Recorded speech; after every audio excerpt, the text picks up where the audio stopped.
Dick Grayson made the role of Robin a hot line, but Tim Drake made it a hot song. That boy put in work. Only Robin with the longest running solo series. This dude was out here being the GOAT Robin in my eyes. But I think one of the biggest missteps is him not having a role to aspire to outside of Robin. And there was an idea for him to take on the mantle of his favorite hero, which isn't Batman. It's Ted Kord, the second Blue Beetle. If you don't know much about Ted Kord, he became the Blue Beetle after his hero and college professor Dan Garrett died due to the actions of his uncle on an archaeological dig. He found out that Dan Garrett was the Blue Beetle and he used this magical scarab to get his powers. However, the scarab didn't work for Ted Kord, but he continued on Dan Garrett's legacy by becoming the Blue Beetle, just getting that shit raw. He's a brilliant adventurer and he had Kord Industries, he had the money, so he got in the hero game. The biggest thing to note about Ted Kord is he's hilarious and he has a signature laugh of bwah. He has a brilliant mind, but people sometimes see him as like a second string hero. But in his day, he was out there in Chicago getting that shit. He was created by Steve Ditko, who also created Spider-Man along Stan Lee. I've been reading the Blue Beetle series and you can tell that he and Peter Parker are two sides of the same coin. In the 80s run of Blue Beetle, there's even a scene where he's trapped by this debris due to a fire and he's struggling to get himself out from the roof that collapsed on top of him. My man has to use everything around him and all of his strength to escape. It feels like a homage to when Spider-Man was stuck under a bunch of rubble as well. What I really like about Ted Kord is he's an everyman. Like, he's not always the perfect peak specimen. We've seen him go through a weight problem as well as a health condition where he was in the field and having heart attacks and not realizing it, multiple heart attacks. And it's this heart condition that's kept him out of the superhero game and made him a part-timer. We then jump to Birds of Prey where Tim is over helping out Barbara Gordon, who's in a wheelchair at this time. We see Tim and Barbara fighting off this alien invasion and Tim is out here getting it and Barbara's letting the chopper sing. And we come to find out it's a virtual reality projection room and it's something that Barbara used to get her skills sharp even though she's in a wheelchair. She doesn't want her disability to stop her from being able to help physically. Because remember, at this point, she's Oracle, the computer hacker for the superheroes, the best hacker to ever do it. Tim's been helping her build the room, and then we see Dick Grayson's come over as well. Also at this point, Barbara doesn't know the identity of Tim Drake, and she's like, wait, this doesn't make any sense. You're still keeping this from me. I know Superman's identity, and Tim Drake's like, yeah, but that's what makes it so cool. You know his, but you don't know mine. And he's eating the pizza, and she's like, all right, well, you got some sauce on your Kevlar there, smart guy. I love how much of a younger brother Tim Drake is here. We see it even more when he visits the Huntress, and she's getting close to somebody, and they're about to make out, and you see Tim just tapping on the glass, interrupting like a little shit, but Helena's happy to see him, and she's like, yo, what are you doing here? And he's hanging upside down, like, hey, what's going on? Who's this guy? And then immediately just goes to her fridge to eat something, like, yo, you ain't got nothing to eat up in here. These are the little things I love about Tim Drake. But getting back to our story, Barbara has another visitor that's waiting for her outside. It's Ted Kord. Dick Grayson's like, what's the Blue Beetle doing here? And Tim Drake tells him, oh, he's not the Blue Beetle anymore. You don't read the newsletter? Barbara says, oh, we're friends. And Dick Grayson's like, well, what's that supposed to mean? What kind of friends we talking? Barbara's like, we're just friends. And Tim Drake's excited. He's like, oh man, I get to meet the Blue Beetle. But Dick Grayson tells Robin, well, you can't be here when he comes up because how do we explain Barbara knowing Batman's little helper?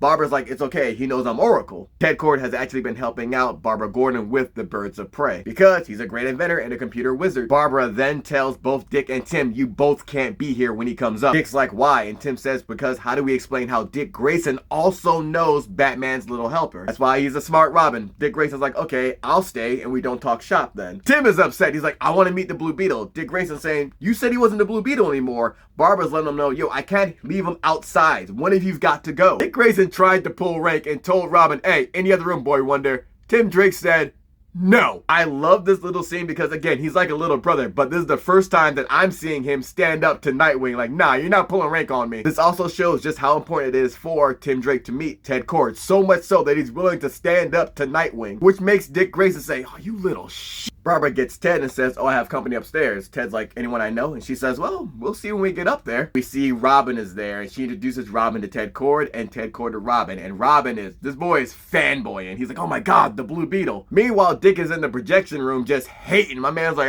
blah, blah, blah, oh wow, Blue Beetle, whatever. Ted's eyeing the pizza that Robin was eating. They're like, oh yeah, you can help yourself. He's like, no, I gotta watch my weight. Barbara's like, yo, where did Dick go? And Robin tells her, oh, he's in the simulation room. Don't worry, he's not gonna be bored though. He's in that virtual reality room and Tim turned on the program, which has a tiger leaping out at Dick Grayson, but he'll be fine. Ted Kord is looking around at Barbara Gordon's setup like, yo, you got a lot of power here. Meanwhile, Robin's like, hey, you still have the bug? Which was this huge flying vehicle that looked like a bug that Ted used as the Blue Beetle. Tim is telling Ted, oh man, I wish we had a flying vehicle like that. You got a whole bat plane at home, kid. What are you talking about? Barbara then gets a call from the Black Canary who's out in the field, and she keeps referring to her as Oracle. My favorite thing about this scene is that Ted and Tim are in the back quiet, and we see Tim leaning on Ted with his hand on his shoulder. Look at how much he adores this man. Tim Drake is enamored with Ted Kord, which I love to see because, again, everyone kind of considers Ted like a second or third string hero. But you see how much he means to Robin, the boy wonder who gets to go out with Batman all the time, knows Nightwing, hangs out with the former Batgirl. Tim Drake knows all these A-listers and their secret identity, but the one he's geeking out over, and the only one we really ever see him geek out over, is the Blue Beetle Ted Kord. Ted Kord keeps going over Barbara's system and is troubleshooting. It's like, okay, I got some cable that might help out with your problem here. Robin's like, oh man, you do? Then Barbara gets another visitor, Jason Bard. And she's asking Robin, yo, you know Jason Bard? He's like, yeah. He's like, okay, well then there shouldn't be an issue. I'll invite him up. They're having this moment outside because there's a lot of history between them, and they go off for a walk.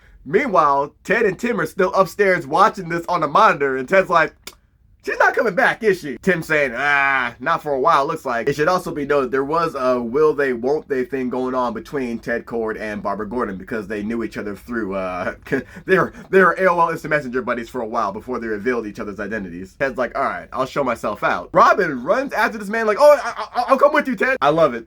This shit wholesome as fuck. Oh yeah, and Dick Grayson figures out that that tiger that was in the room with them was a virtual reality tiger done by none other than the boy wonder. The next time Tim Drake gets to hang out with a Ted Kord is when the Joker venom is going loose and a bunch of people and villains are Jokerized. So Robin teams up with Ted Kord to fight his old enemies, the Madmen. This whole team up is it just screams cute, and you see the Madmen being like, oh shit, it's the Blue Beetle and some kid, and Robin's like, you got some kid, you gotta be kidding me. Ted is just like, yo Robin, no sweat it. They know me from back in the day. We'll just have to teach them your name now. We see them just putting the fucking beats on these Madmen. The Madmen escape, and it's dope seeing Tim Drake partner up with someone outside of Batman. He's like, all right, what's the plan? It's like, all right, we're gonna track him in the bug. And they're just out here getting it in Bloodhaven since Nightwing has taken himself off the board because he killed the Joker and Batman had to bring him back to life. It's a dark time for Nightwing, but Robin is having the time of his life. He's like, yo, I can't believe I'm hanging out with the Blue Beetle. I've been reading about you since I was a kid. Ted Kord's like, please, I'm feeling my age enough tonight. I don't know why I let Barbara talk me into doing this hero shit again. And Tim Drake's just like, because you're the greatest, Ted. Ted tells that boy, all right, tell that to my chiropractor. I love this energy between them. Because every night this dude, Tim Drake, goes out and patrols with Batman, but like, that's like the job, right? Here, he's getting to hang out and patrol with Ted Kord on a mission, and this is entirely different. I also love that they're tracking down the Madman, and Ted Kord is just telling Tim, you see him? Okay, direct me. Like, he treats him like a partner, not like a little kid. Ted Kord is wishing that Nightwing was there to help him, and you see Robin get down about what happened with Nightwing and the Joker. Ted tells Tim, like, okay, I never really had anger problems, but fear and loss? Oh, yeah, I've had lots of experience there. And I'm not one to give advice, but yo, you Bat family members, you Bat guys, you're way too hard on yourselves. Here's why I love Ted Kord. My man keeps it so real. They track down the Madmen to this cake factory, and they're dropping down out of the bug. And then Ted tells Tim, oh man, this worries me. Tim's like, why? You think it's a trap? Ted's like, what? No. I've had a weight problem. Dropping down to a snack factory is not good for my willpower. And Robin's just laughing. As they're climbing down into the factory, Blue Beetle's like, I smell nutmeg. Robin tells them, stay on mission, Beetle. They get down there, they handle the Madmen, get them the antidote to the Joker toxin. As they're leaving, Robin's telling them, yo, teaming up with you has been a blast. And Ted Kord's like, hey man, I'm gonna go back to my day job for a while. I'm still just part-time. Robin's worried about Bloodhaven, but Ted Kord tells him, I think it's gonna be all right. I think we're leaving him in good hands. As they see Nightwing is back in the fold. They had to team up again to face Genome, who was Jokerized, and that was a whole wild incident. And Black Canary was in on the fold as well. And yo, they're a good team. They out here just getting it. Then they gotta face the Condiment King, who's been Jokerized and is a lot more deadly evidently, and he's holding a mall hostage. They're trying to get a layout of the mall, the food court area, and Ted Kord's like, all right, no, I got this. He's right here by the trash bin. He's by Hoagieville. He's by the Egg Roll Express.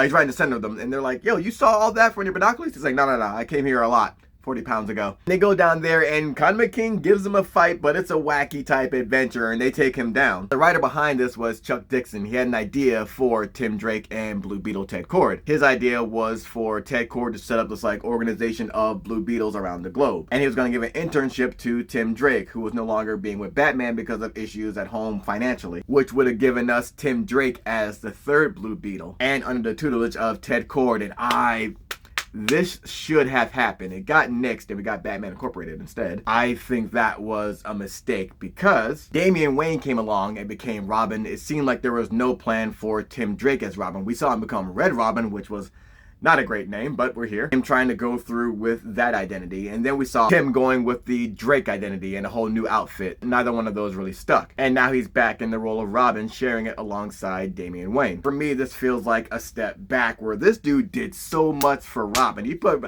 really put Robin on the map. He was the Robin from the 90s, leader of Young Justice, then went on to the Teen Titans. Like, he did a lot. But they brought in Damien Wayne like a new baby to a sitcom because the old baby grew up. And it's like, well, where was the plan for Tim Drake? I really would have loved to see him become a part of the Blue Beetle legacy and work alongside the Bat family, because it would give him something outside of Batman. Because like Nightwing, he didn't really want to be Batman either. And it's really a shame because Dick Grayson became Nightwing. He got this whole identity outside of Batman.